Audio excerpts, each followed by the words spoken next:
Shalom, Leculan, shalom a todos. Que o Eterno abençoe e guarde você, sua casa, sua família, toda a tua parentela.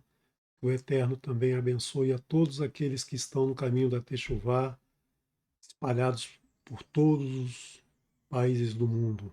Hoje vamos nos reunir para falar novamente sobre um pedacinho da Torá, sobre a Parashá Toldot, uma das paraxás que fala sobre o patriarca Isaac. Na verdade, a única paraxá que fala sobre o paraxá Isaac. Então, nessa paraxá nós vamos ver aí o nascimento de seus filhos, ou o crescimento de seus filhos e algumas relações interessantes que eu pude captar num breve estudo dessa paraxá. Nós vamos ver a paraxá mais aprofundada no Shabá com o Moré Daniel Ferreira.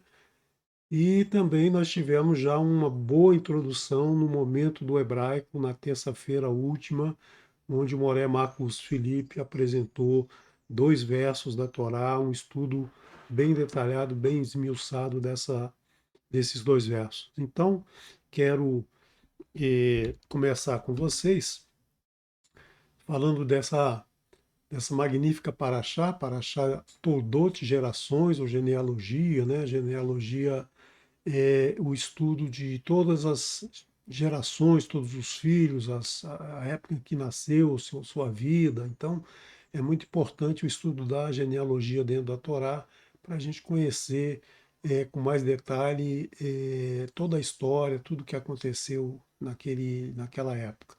E nessa paraxá é interessante que a gente observa logo no verso 20, Vayehi Yitzhak ben Arbaim, ben Arbaim Shana, Berrato et Rivka, Bat Betuel, Padan, Aram, Ahot Lavan, Aoni Lei Lo Reileishá.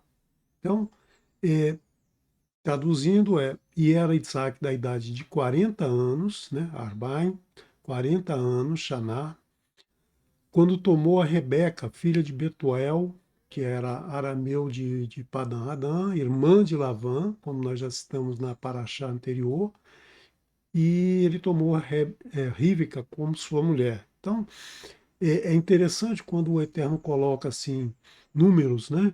Porque números sempre ressalta que a gente tem que prestar atenção nesses números. E o 40 se repete mais à frente nessa própria paraxá, quando diz que Esav, né, um dos filhos de Isaac, também tinha 40 anos quando tomou por mulher 2 hititas, né? Ele casou com 2 hititas, também imitando seu pai aos 40 anos. Nós vamos ver aqui por que Esav casa também aos 40 anos. E é interessante notar essa essa quantidade, 40, né? 40 se repete muitas vezes na Torá, repete, por exemplo, no dilúvio, né? Nós tivemos 40 dias e 40 noites de chuva. Depois de 40 dias, então, Noé, já findada a tempestade, ele abriu a janela que havia feito na arca. Então, é, é, a gente tem essa repetição do número 40. Isaac casou com 40 anos, Esav casou com 40 anos. Mais à frente nós vamos ver quando Israel, né, Yaakov já com idade avançada, já morando no Egito com seu filho Yosef, ele morre, é embalsamado, e esse, esse processo de embalsamamento, ele precisava de 40 dias. Depois nós temos o profeta Moshe. Moshe teve vários períodos na vida, né? Pelo menos 2 períodos na vida que entra o número 40, do seu nascimento, né? Daquele momento que ele é colocado no rio Nilo por sua mãe e vai até a filha do faraó. Ele vive no palácio do faraó durante 40 anos, então nesse período ele foi treinado para ser o sucessor do faraó, ele aprendeu tudo que era de ciência, de filosofia, de religião, enfim, tudo que existia no palácio ele teve do bom e do melhor, ele era tido como um futuro faraó, né? Inclusive lutou pelo faraó, ganhou algumas batalhas, enfim, período muito importante em sua vida. Depois ele tem um outro período de 40 anos, onde ele mudou totalmente, né? Ele passou a ser um pastor de ovelhas lá na montanha para o seu sogro Itrô, e nesse período, então, ele passa por um período de praticamente total isolamento, né? Já não tem mais aquele glamour, aquela história toda que ele vivia no palácio. E o terceiro período é o período de 40 anos que ele atravessa o deserto, levando, né? Tendo como missão levar o povo israelita para Canaã. Também no Sinai, naquele momento que a gente vai ver lá na Paraxá Itrô, né? 40 dias ele fica no monte com o Eterno até receber as duas tábuas, né? Com os dez pronunciamentos. Ele desce com as tábuas, naquele momento do, do bezerro de ouro, então fica irado, quebra as tábuas, o Eterno então se irrita com a população toda, e Moshe passa 40 dias lá no monte, novamente sozinho, isolado, sem comer, sem beber, pedindo perdão pelo povo, né? E mais uma vez ele volta ao monte para receber finalmente as duas tábuas, né? As tábuas onde estavam os 10 pronunciamentos, né? Da mesma maneira que ele recebeu aqui da primeira vez, ele recebeu da segunda vez. Então, mais 3 períodos de 40. Depois, mais à frente, quando a gente vai ver lá em Números, capítulo 13, nós vamos ver aí que os espias saem para conhecer Canaã, né, a despeito da ordem do Eterno de não abandonar a nuvem, eles saem, vão lá espiar a terra, voltam depois de 40 dias. E o Eterno os amaldiçoa por essa transgressão, por terem desobedecido e terem saído da nuvem. Então, para cada dia que eles ficaram afastados, vão ficar um ano vagando pelo deserto, e foram os 40 anos que passaram no deserto, e desses todos que saíram do Egito, todos morreram, exceto Yehoshua e Caleb, né? Esses dois foram dois espias que trouxeram boas notícias, então tiveram o mérito de entrar na Terra Prometida, né? Todos os outros, inclusive Moshe, faleceram antes de entrar na Terra Prometida. Então nós temos aí esses 40 anos do deserto ligados aos 40 dias de espionagem, né?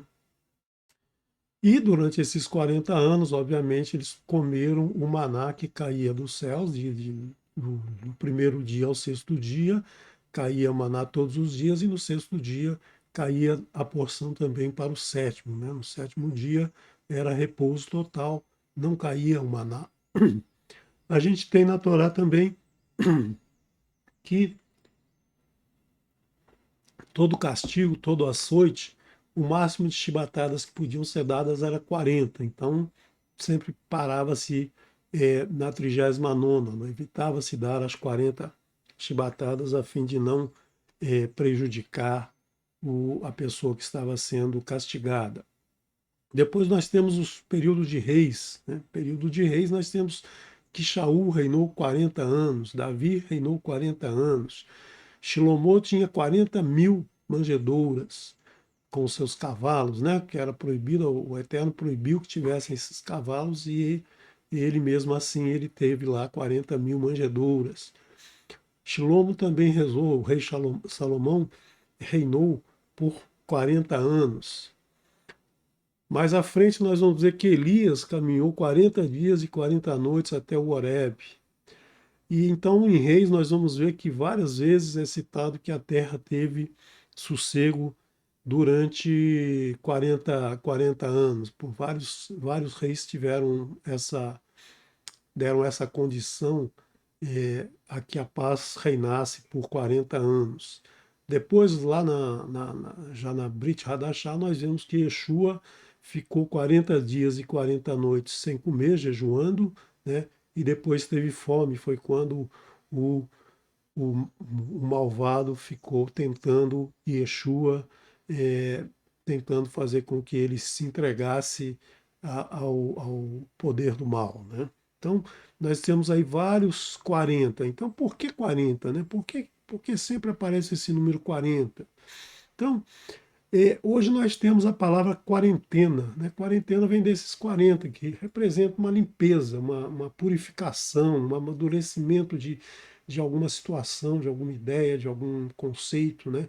Então, é, nós vimos aí nessas passagens todas que tem 40, a gente vê a importância desses 40. 40 também mostra uma renovação.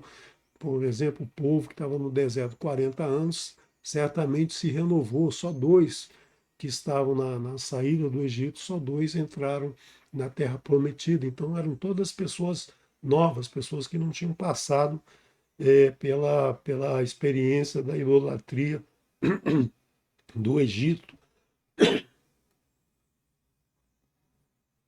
Então, também há na quarentena nós temos uma elevação, nós temos uma purificação, né? Então é importante esses dias de 40, né? Na época do dilúvio, os 40 dias de chuva, eliminaram da face da terra os animais, eliminaram várias vegetações, né?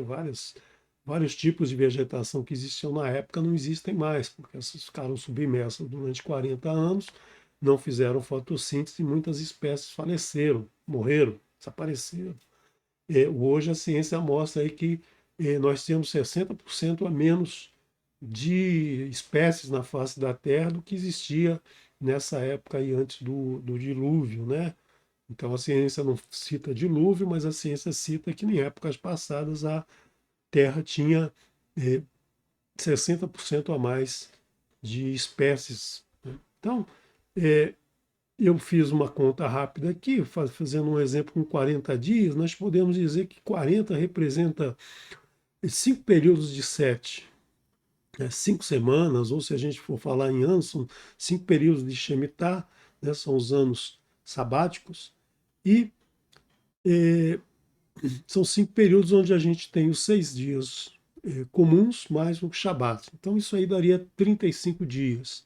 Depois desses dias, a gente pode dizer que a gente está preparado para uma nova criação, para um ressurgimento. Então nós teríamos esses 5 dias de criação fechando aí os 40 dias, ou se tratarmos de ano, 40 anos.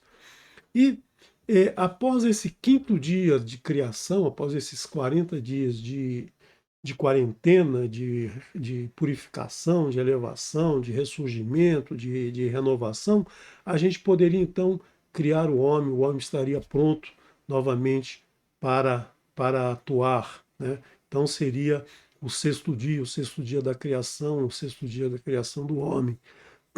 E a partir daí o homem então poderia descansar, poderia ter a plenitude, que são formando, então a gente tem aí os 42 períodos que o ser humano passa desde que ele começa a quarentena, desde que ele começa seu processo de purificação até chegar no último estágio da Techuvá. Tá? Então, quem quiser conhecer os 42 estágios da Techuvá, tratados detalhadamente, nós temos aqui no canal um estudo bem detalhado sobre os 42 caminhos da Techuvá, desde a saída do Egito até a chegada a Canaã, representando na nossa vida quais os passos que nós devemos fazer para sairmos da idolatria e chegarmos a essa elevação. Então, muito importante a gente conhecer isso. Bom, agora essa paraxá me despertou também um interesse sobre os 10 pronunciamentos, né? Nós falamos aqui das duas tábuas de Moshe subir ao monte, e eu vejo os pronunciamentos, as duas tábuas, a tábua onde estão escritos os 5 primeiros pronunciamentos e a tábua onde estão escritos os 5 pronunciamentos seguintes. Na Torá não vem escrito número um, número 2, número 3, não. Vem simplesmente, vem descritas as palavras que o Eterno falou. E eu sempre vejo a primeira tábua, né, que tem os 5 pronunciamentos, onde aparece 8 vezes o nome do Eterno. Em cada pronunciamento, um aparece uma vez o nome do Eterno, a segunda uma vez, na terceira 2 vezes, no quarto pronunciamento aparecem 3 vezes o nome do Eterno, e no quinto pronunciamento aparece uma vez o nome do Eterno. Já na segunda tábua, nós não temos essa descrição do nome, não aparece o nome do Eterno na descrição dos pronunciamentos. Então a gente sempre relaciona a primeira tábua com o maior dos mandamentos, que é amar ao Eterno acima de todas as coisas, mas na verdade é amar ao Eterno com todo o teu coração, com todo a tua alma, com todo o teu entendimento e com todo o teu muito, né? Porque quando a gente fala amar ao Eterno acima de todas as coisas, a gente está dizendo que o Eterno está acima, mas na verdade tudo é do Eterno. O Eterno é um, então não dá para amá-lo acima dele mesmo. Então nós costumamos dizer isso, mas eu considero isso que a gente está falando alguma coisa que não tem muita procedência. Na verdade, a gente tem que amar o Eterno com toda a nossa alma, com todo o nosso coração, né? E então a gente associa essa primeira tábua, onde estão os nomes do Eterno, com os pronunciamentos, e se a gente for ler os pronunciamentos, tem muito a ver, tem tudo a ver com o Eterno. Já a segunda tábua, ela apresenta a relação do homem com o homem, né? Não assassinarás, não roubarás, e tal. E eu vejo muito uma relação entre o primeiro pronunciamento e o sexto, o segundo e o sétimo, e o quinto e o 10º pronunciamento. E eu queria tratar basicamente desse 10º mandamento com o 5º mandamento. Por quê? Porque eu vejo aqui que nós temos um grande problema da humanidade, ou seja, todo o caos da humanidade, toda a desgraça que acontece na humanidade e que vem anunciado, vem descrito na Torá, é porque nós não cumprimos o 5º mandamento e o 10º mandamento. Por que isso? Como eu vejo isso? Bom, primeiro, a gente tem que atentar que não é uma lista de mercado, né? Uma lista dos 10 mandamentos não é uma lista de mercado, ou seja, o 10º não é menos importante que o primeiro. Todos eles têm uma grande importância. Então, normalmente uma lista de mercado você põe lá o 10º I, o arroz, feijão, papapá, papapá, lá no final você põe lá a graxa de sapato, né? Se esquecer não tem problema nenhum, não pode andar com sapato sem estar engraxado. Muita gente nem usa sapato mais, mas então, nos pronunciamentos não é dessa forma, né? O 10º pronunciamento, para mim, tem um valor muito grande e tem um peso muito grande em todo o nosso comportamento e em toda a causa de todos os males que a gente enfrenta. Por quê? O 5º pronunciamento diz honrar teu pai e tua mãe para que se prolongue os teus dias na terra que o Eterno Elohim te dá, né? O que é honrar pai e mãe? Não é só o pai e a mãe. A gente sabe que 50% do nosso DNA vem do pai, 50% vem da mãe. O pai tem 50% do DNA do pai dele e a mãe 50% do DNA do pai e 50% do DNA da mãe dela. E assim vai por todas as gerações. Quer dizer, em 10 gerações nós temos 1 sobre 1024 avos do DNA do nosso ancestral lá de 10ª geração. E assim vai até a primeira geração. E a primeira geração foi justamente Adão e Havá.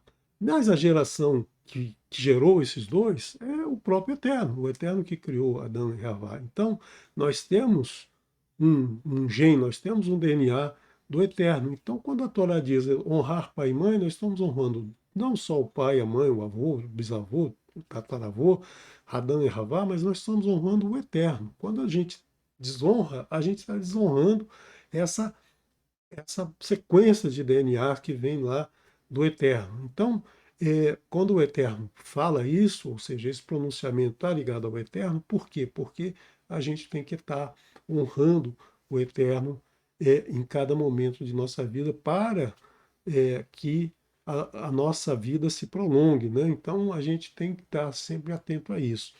E o 10º pronunciamento é o pronunciamento que diz não cobiçarás. É o pronunciamento que a maioria das pessoas entende que é não cobiçar a mulher do próximo, mas na verdade a palavra para não cobiçar é lotarmot, não é um cobiçar não no sentido de você querer algo igual ao que o próximo tem. Por exemplo, se o seu vizinho tem uma casa bonita, você quer ter uma casa bonita igual a dele, ou ele tem um carro do ano e você quer um carro igual. Então você vai, trabalha e consegue comprar. Isso não é cobiçar, isso é vislumbrar, se agradar do que ele tem, querer algo igual e batalhar por isso. Então, isso é importante. Agora, cobiçar é quando você quer a casa do vizinho, mas a casa dele, né? Quer tirar ele de lá e ficar com aquela casa, que é a mulher dele, que é o carro que ele tem.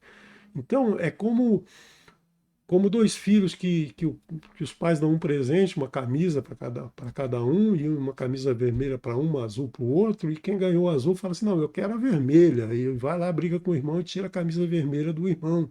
Né? Muitos pais até usam um artifício de já dar trocado, né? Eu dou a camisa vermelha para quem vai querer a vermelha, mas eu dou para o outro. Então eu dou a camisa vermelha porque gosta de azul e a de azul para quem gosta de vermelho, para aí não tem briga, eles vão trocar e vão ficar em paz, né? Então essa é uma estratégia que muitos pais usam, sabe o que, que o filho gosta e dá para ele de uma maneira que não vai ter briga, porque ele sempre vai querer o do outro, né? Tem gente que é assim, sempre quer o que é do outro, né? E isso a gente estende para país, né? O país que não tem petróleo vai invadir o país que tem petróleo porque quer o petróleo daquele país, ou qualquer outro bem, ou tem uma floresta amazônica, vamos invadir para tomar o que tem nesse país, ou enfim. Isso é uma desgraça que acontece no mundo inteiro. E quando a gente quando a gente pratica o Lotarmor, quando a gente pratica isso, a gente está, então, em última análise, desonrando o Eterno, porque a gente está dizendo assim, olha só, por que você deu para ele algo que não deu para mim? O que ele tem de mais do que eu? É, você então não me conhece. Então dessa forma, a gente está desonrando o Eterno. A gente está dizendo que ele tá indo contra o primeiro pronunciamento que diz que ele é o nosso Criador, que nos tirou da casa da servidão e ele sabe o que a gente quer. Quando eu digo que ele deu para o outro algo que ele não deu para mim, eu estou desonrando dessa maneira, estou dizendo que eu não sei o que meu pai, que meu pai não sabe o que, que eu gosto, o que, que eu preciso, qual é a minha necessidade na vida. Então, é muito importante a gente deixar de lado essa cobiça, essa inveja. Né? A inveja, então, ela dentro da Escritura é a causa de todas as caídas, todas as desgraças que a gente vê e é o que faz com que o mundo hoje esteja no caos que está. Né? Então, quando a gente inveja, quando a gente cobiça o que é do próximo, a gente está, na verdade, dizendo ao Eterno: olha, eu não gosto do que você fez. Você não agiu legal comigo, você deu para ele algo que não me deu. Né? Então a gente está dessa maneira, quando a gente está brigando com o próximo por algo que ele tem, a gente está, na verdade, desonrando ao Eterno. Então, esse mandamento tem um peso muito grande e eu vejo nele a origem de toda a nossa desgraça. Né? Então, por que que aparece serpente na história? Né? Então a gente fica muitas vezes pensando assim, pô, a serpente é que causou a desgraça, por que que ela veio, por que que ela existe? Né? Não poderia não existir a serpente? E muita gente acha que a serpente ou o mal é de uma origem diferente, né? É alguém que luta contra o eterno para tomar o seu lugar. Mas, na verdade, a gente tem que sempre lembrar que o eterno é um. Tudo veio dele, né? Inclusive a serpente. A serpente era o mais astuto dos animais, era aquele animal que tinha uma sabedoria, um conhecimento acima dos outros. E ele foi então designado pelo Eterno para quê? Para fazer com que a gente se rebele ou não se rebele contra o Eterno. Como assim?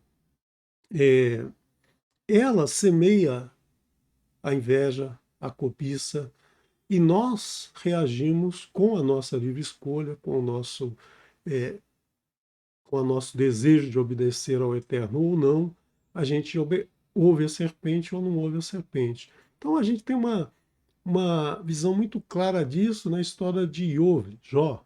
Né? Quando a gente começa a ler Jó, a gente percebe aí a serpente vai conversar com o Eterno pergunta, aí, como é que tá, onde é que você estava, o que, que você estava fazendo aí, como é que você, estou andando pelo mundo aí, e você viu meu servo Iov, um cara legal, como é que ele tá? Ele te louva sempre, claro, ele tem tudo, ele tem dinheiro, tem uma família legal, todo mundo ora por você, então, pô, é mole, né? Agradecer ao Eterno quando está tudo bem é mole, eu quero ver agradecer numa situação ruim.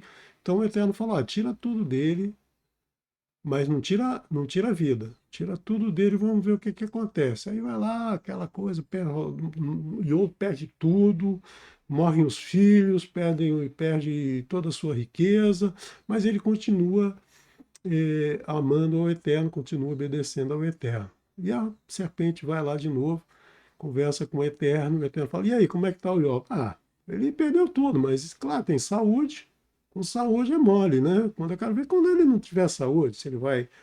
E aí, novamente, o Eterno fala: vai lá, então tira, faz ele ficar bastante doente, mas não tira a vida dele, não.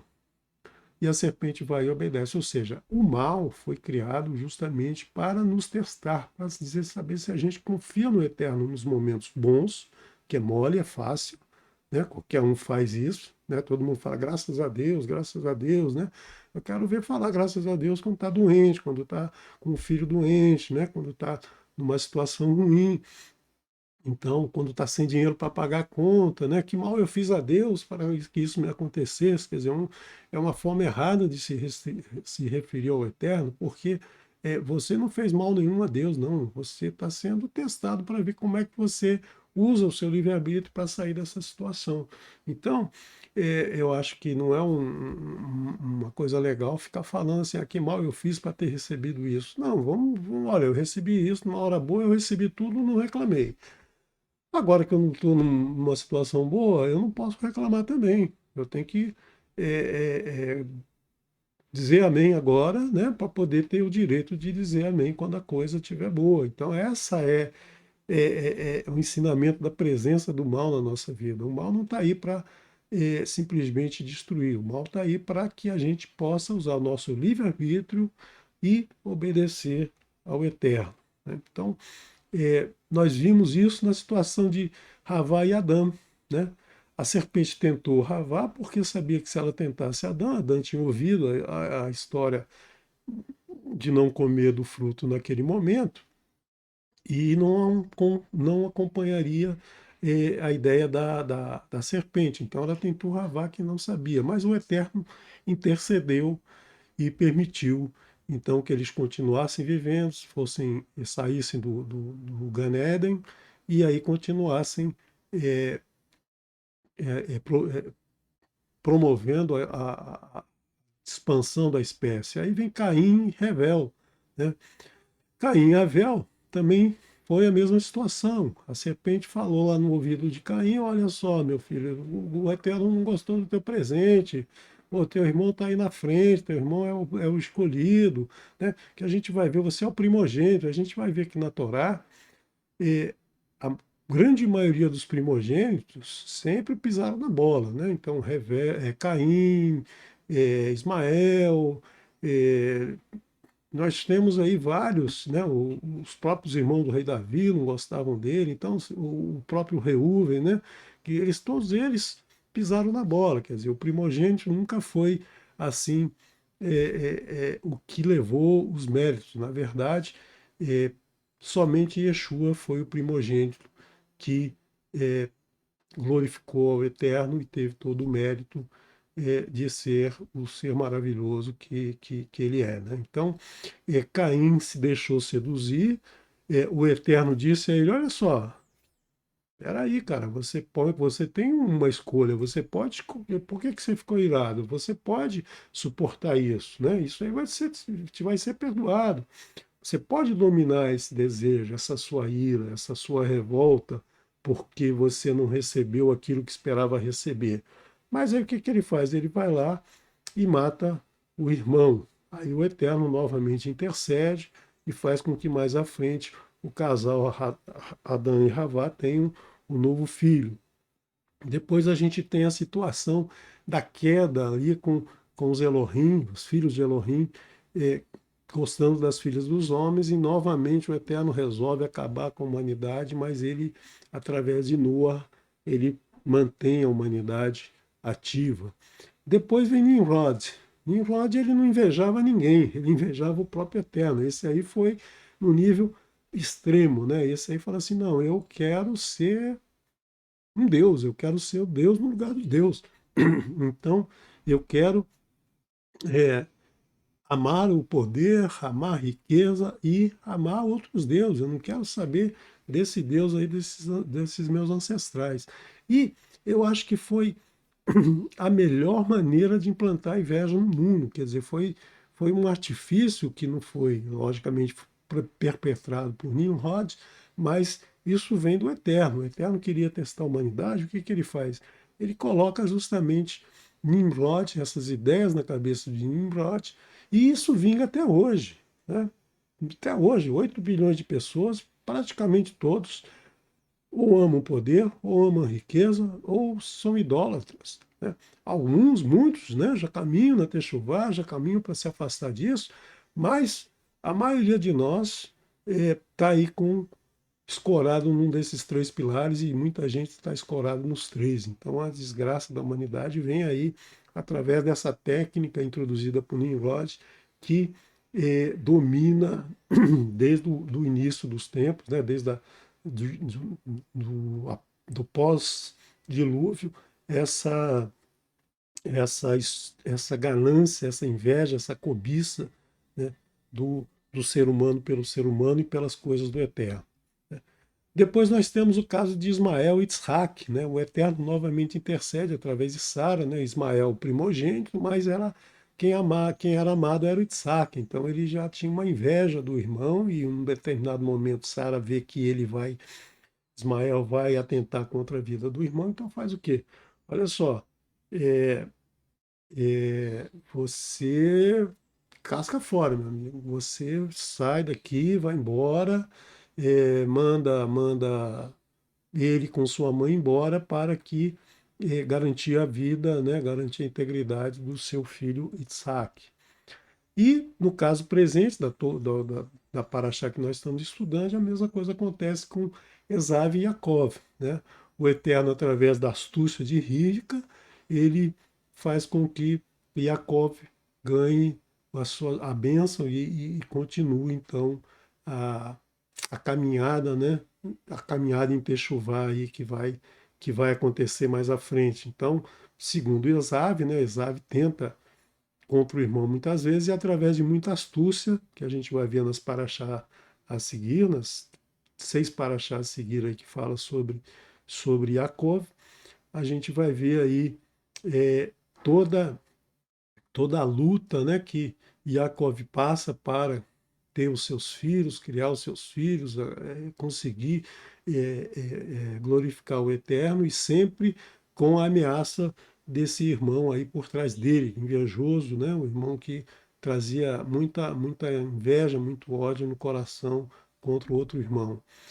Depois nós temos a situação de Korah e Moshe, novamente uma inveja de Korah pela pelo status, né? Pelo status de Moshe. Moshe era o profeta, era o líder, né? E ele queria ser líder, afinal eram primos, por que, que o outro é e eu não sou? Por que, que ele tem esse poder e eu não tenho? O Eterno interfere, nós vamos ver mais à frente, interfere aí é, elimina o Cora da história. Depois nós temos Balac e Vilã, que atentam contra o povo israelita, e o Eterno age de forma que o povo israelita não, não é prejudicado, né? E o Eterno age a favor do povo israelita até hoje, porque todos os países, né, ao longo da história, a maioria dos países tentou dominar, tentou destruir o povo israelita, e o povo israelita continua, graças às bênçãos do Eterno, continua até hoje aí presente na nossa história. E nós temos vários outros casos aí de inveja, de cobiça, né? Você deve ter no seu trabalho, na sua casa, na sua vila, enfim, onde você mora, você pode identificar muitas vezes esses casos de inveja, de cobiça que dominam, que fazem esse mal aí a todos que ela atinge, né? Então isso é o descumprimento do quinto mandamento e do décimo pronunciamento, né? Então, cobiçar, lotarmot, é uma, é uma das causas de todo o mal da humanidade, é uma desonra ao Eterno. Então, o Eterno quer que justamente a gente vença isso, a gente use o nosso livre-arbítrio, a nossa livre escolha, para escolher o inverso disso, né?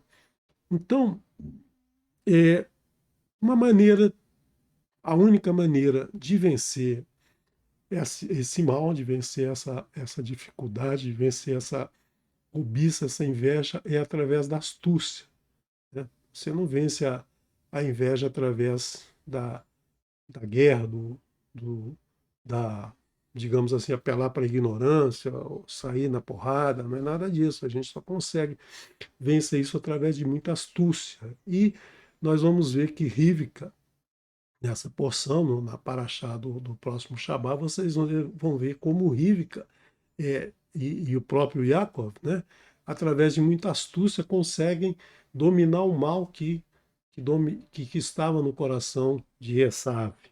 Então, nós vamos ver quem é Esav, né? Quem é Esav? Na Paraxá, no estudo do momento do hebraico, foi falado muito aqui sobre Esav, né? Esav é uma palavra bonita, né?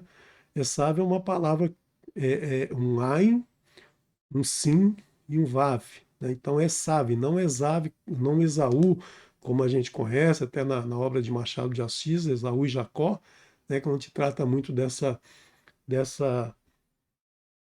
da cobiça, da inveja, né, existente aqui. E Esav uma palavra que tem um valor numérico muito bonito, né, o valor plenitude. 6 do Vav, 300 do Shin, 70 do Ain, 376 é 7, né? Então é o número da plenitude. Por quê? Pô, então não pode ser coisa ruim, Esav não pode ser ruim, tem que ser um cara bom. Por quê? Porque isso é a mesma gemátria da palavra shalom, né? Shalom, shalom a gente traduz em português como paz, apesar de serem 7 significados, né? Paz, saúde, bem-estar, prosperidade, segurança, alegria e felicidade que vem do Eterno. Então a gente, quando fala shalom, a gente está desejando isso para as pessoas, né? E as pessoas recebem isso e falam shalom, shalom. Quer dizer, repete 2 vezes. E em português a gente fala paz, em árabe fala salam, salam aleikum, né? Então está falando, está desejando paz. É a palavra mais usada no dia a dia em todo mundo, né? Todo mundo que deseja paz ao próximo. Muitas vezes a gente deseja, mas muitas vezes a paz não acontece. Então tem que desejar e tem que agir, né? Tem que agir para que realmente exista a paz. E nós temos 40 do Men, 6 do Vav, 30 do Lamed e 300 do Shin, que soma 376 também é 7, né? Então, Esav e Shalom são palavras iguais. Por quê? Por que Esav tem esse nome, né? Plenitude, né?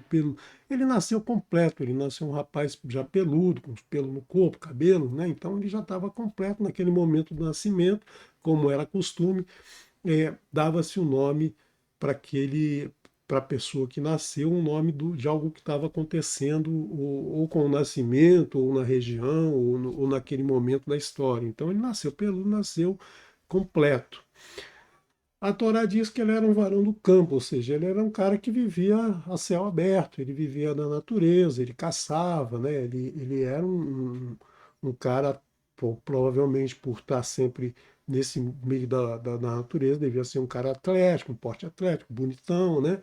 Devia ser o cara, né? E é, então ele era um cara benquisto, era um cara que era amado por seu pai, porque ele trazia caça, ele trazia animais ali da natureza e fazia uma boa comida e tal, mas ele era muito falastrão, né? Ele era muito ligado ao mundo material, ao mundo que cercava ele ali, ele não tinha um amor interno por ninguém a não ser por seu pai, né? Então ele adorava o pai, tanto que ele casa aos 40 anos, a mesma idade com o seu pai casou. Só que ele casa com duas mulheres hititas, né, que trouxeram mal para o pai e para a mãe. Depois ele casa com uma filha de Ismael. Ou seja, ele era um cara que vivia na promiscuidade, vivia na esbórnia, na gandaia, né? Então era um cara que devia ser aqueles caras que contam muito caso, muita história, fala muito, mas não diz nada, não acrescenta nada, não era um cara de produzir muito, era um cara mais de contar casos sobre ele mesmo, de se vangloriar, né? Então, esse cara, na história, aqui na Torá, ele nunca fala o nome do Eterno, nunca abençoa o Eterno, nunca pensa no Eterno, nunca fala em Elohim, nunca citou nada sobre o Eterno. E ele conhecia o Eterno. Por quê? Porque ele viveu 15 anos junto com seu avô Abraham, né? Abraham morreu 15 anos depois do nascimento de Esaf e Jacó. Então ele conheceu sobre o Eterno, ele ouviu sobre o Eterno. Seu pai também era um homem de extrema bondade, de extremo amor ao Eterno, e ele não pegou nada disso. Então, será que ele era mesmo pleno? Será que esse nome dele foi dado corretamente? Será que ele era um cara kasher, um cara que tinha plenitude mesmo? Vamos ver. Externamente ele tinha, né? Ele era um cara bonitão, um cara jovial, um cara que nasceu completo. Ele tinha então casco fendido. A gente olhava para ele, né? As pessoas olhavam para ele e falavam assim: não, esse aí tem casco fendido. Mas quando abre, quando vai ver lá dentro, ele não rumina. Ele seria mais ou menos assim o porquinho, né? O porquinho ele é um animal que você olha assim, ó, casco fendido, pô, legal, caché, vou comer. Mas quando você abre, quando você vai preparar o animal, você vê que ele não tem casco fendido. Então, esse aqui é o ESAV. Quer dizer, mostra uma coisa e é totalmente diferente, né? Então a gente tem que tomar muito cuidado com os ESAV da vida, né?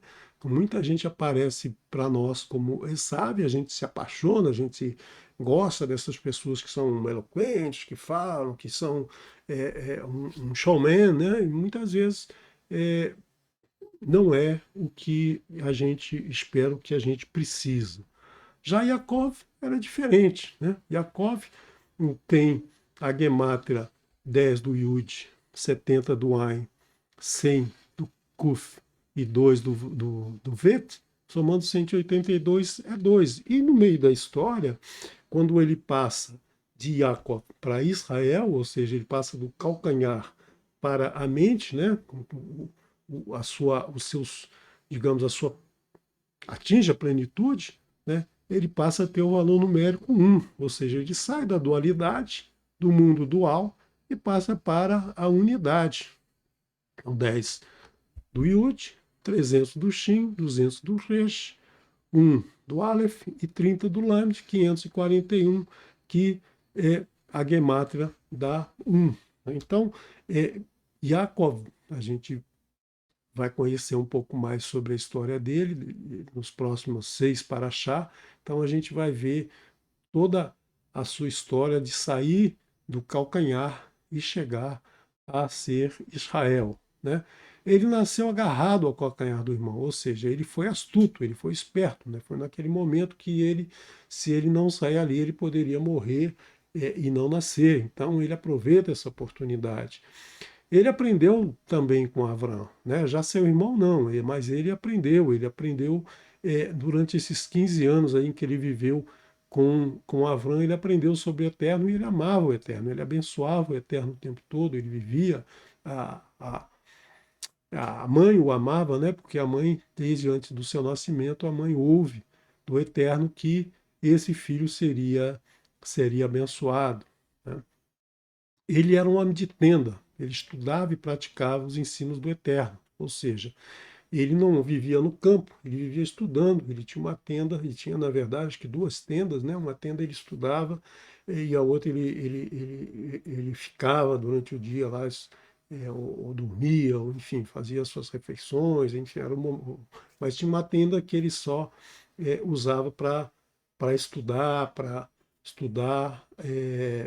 tudo que ele podia sobre o Eterno. Então, ele era um cara dedicado ao Eterno, um cara que orava, um cara que estudava. Então, o nome Israel, a gente pode ler também como Rosh Li, o Eterno na cabeça, né? Rosh, cabeça, Li, o Eterno, Li, palavra El, né?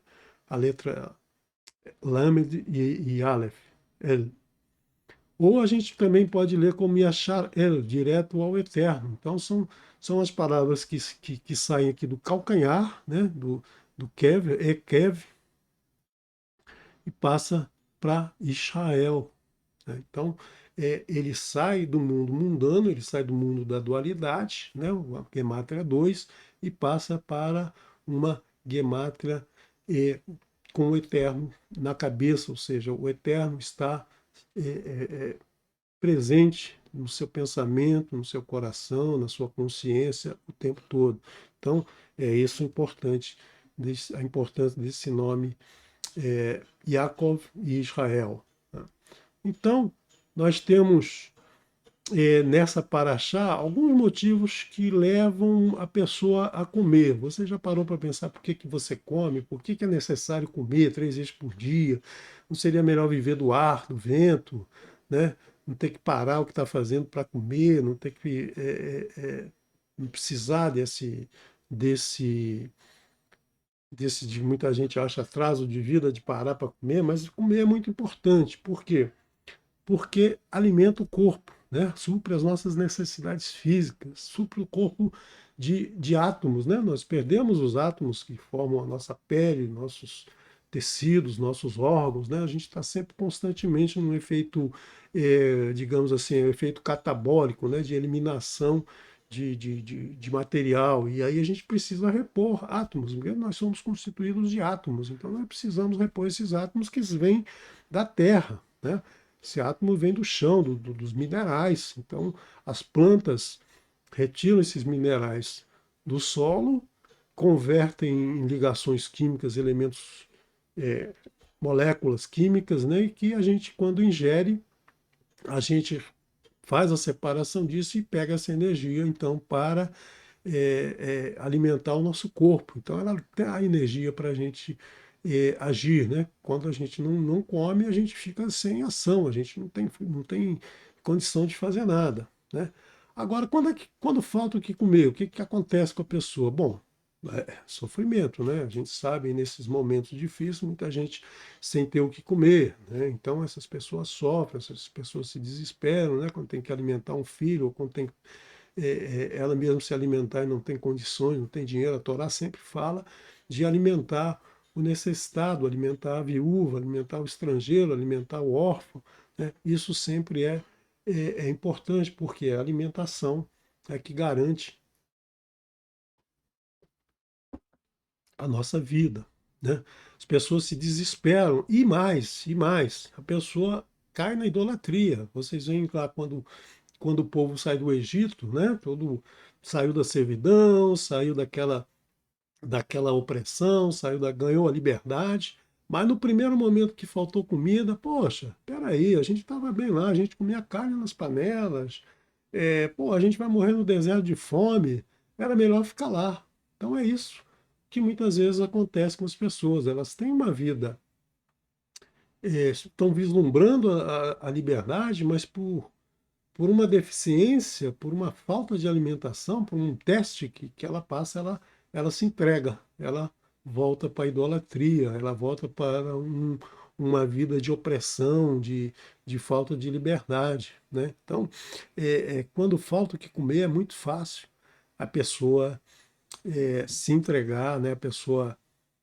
A pessoa voltar a uma vida, se afastar do caminho de Techuvá, justamente porque falta ali o alimento, ou porque está passando por um momento de teste, né?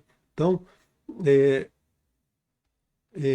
a gente vê aqui na passagem de, de Toldot, né, que Yaakov estava cozendo lá um guisado e o Esav veio da caça. Né? Ele veio da caça cansado, devia ter corrido muito, devia ter tentado pegar algum animal e não pegou, e voltou para casa cansado. Quando ele sente o aroma da comida, ele, opa, sente fome, mas ele podia comer qualquer outra coisa. Né? Podia comer um pedaço de pão, uma fruta, uma coisa qualquer, mas ele se sentiu com a inveja de comer a comida que era do irmão. Ou seja, eu quero o que ele tem, eu quero aquela comida.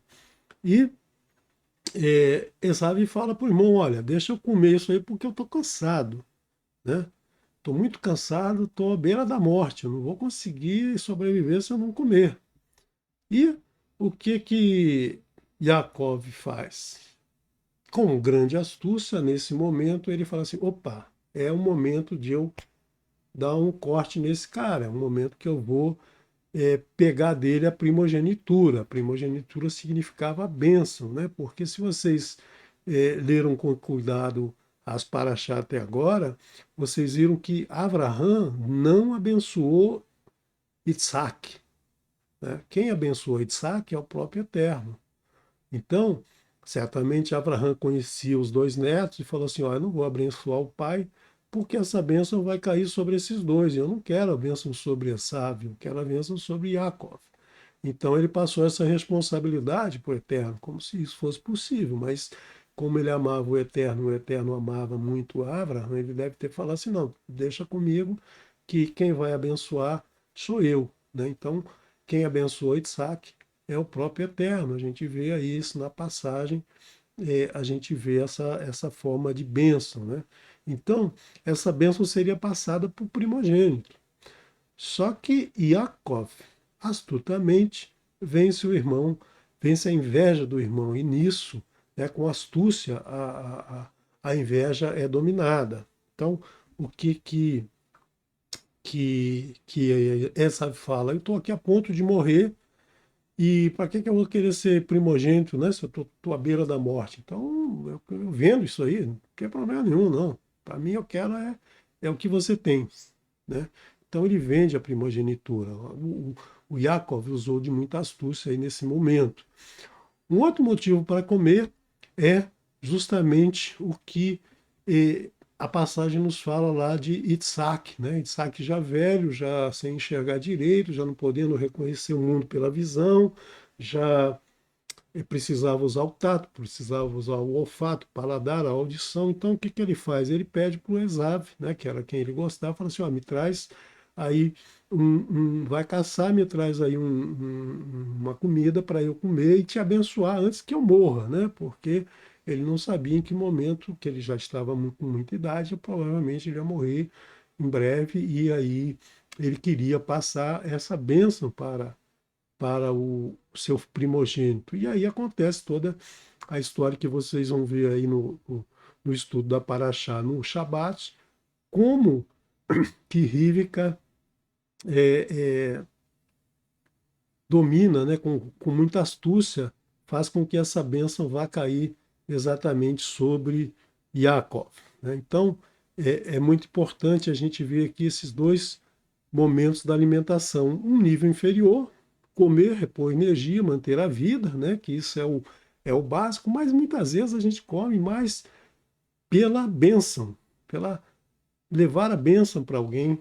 Né? Quando a gente comemora um casamento, por exemplo, você não vai num casamento para comer, morrer, tirar a fome, né? Tirar a barriga da miséria, como a gente fala, mas você vai para abençoar quem está casando. Vai no aniversário, você vai abençoar aquela pessoa que está aniversariando, ou você vai encontrar com amigos, né? Festejar, comemorar, que é a palavra que a gente usa, comemorar, é justamente abençoar os amigos, abençoar aquele momento, aquela felicidade, ou por qualquer motivo que seja, né? Então, é esse o nível superior, né, da alimentação. Por isso que a gente ali se alimenta. Então, esses dois motivos. O motivo mais básico é manter a vida, né? Mas o que a gente deve tentar fazer é abençoar, ou seja, o nível superior, é o nível que a gente está abençoando, guardando a Torá em nosso coração, ou seja, estudando e praticando. É dessa forma que a gente vai conseguir esse alimento de um nível superior. Então, é, a gente foi criado para estudar a Torá.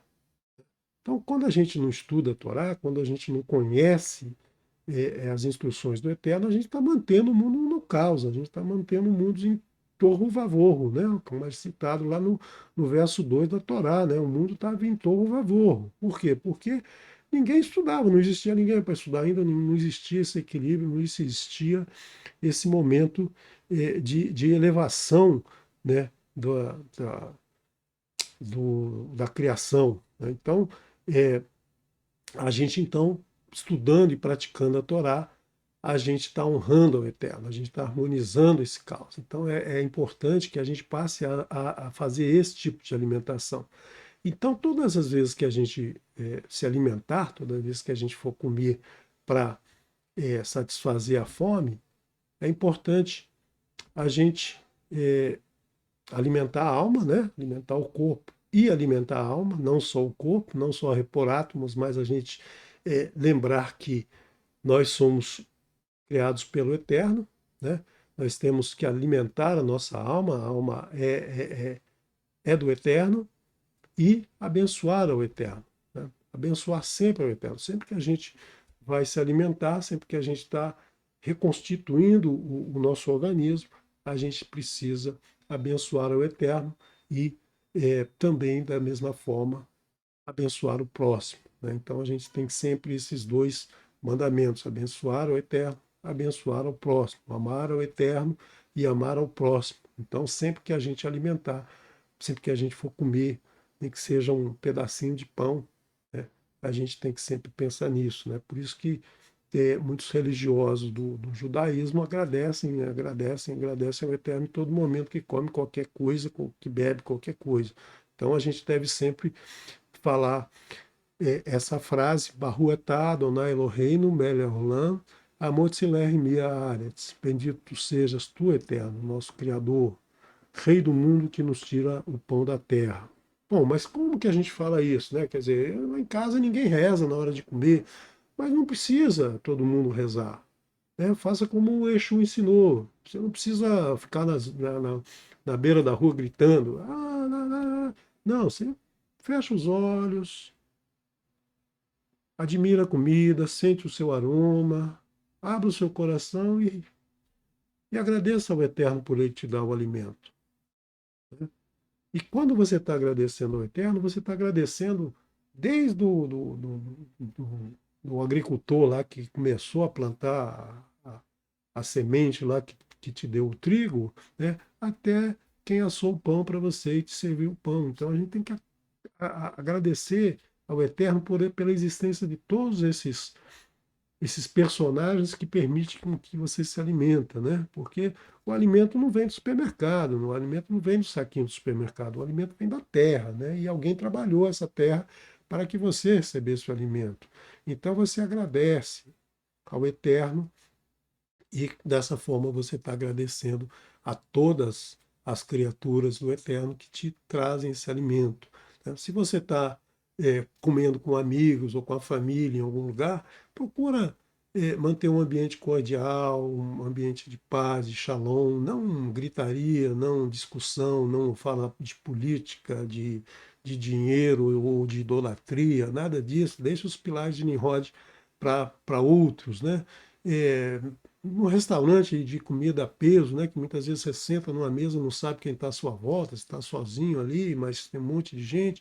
Seja cortês, seja agradável, sorria, faça sua oração em silêncio, agradeça peça a bênção do Eterno a todas as pessoas que estão ali, porque isso vai fazer com que esse alimento vá alimentar a sua alma, né? Então, eu quero terminar esse pedacinho da Torá colocando para vocês isso, né? Quer dizer, colocando para vocês essa importância da alimentação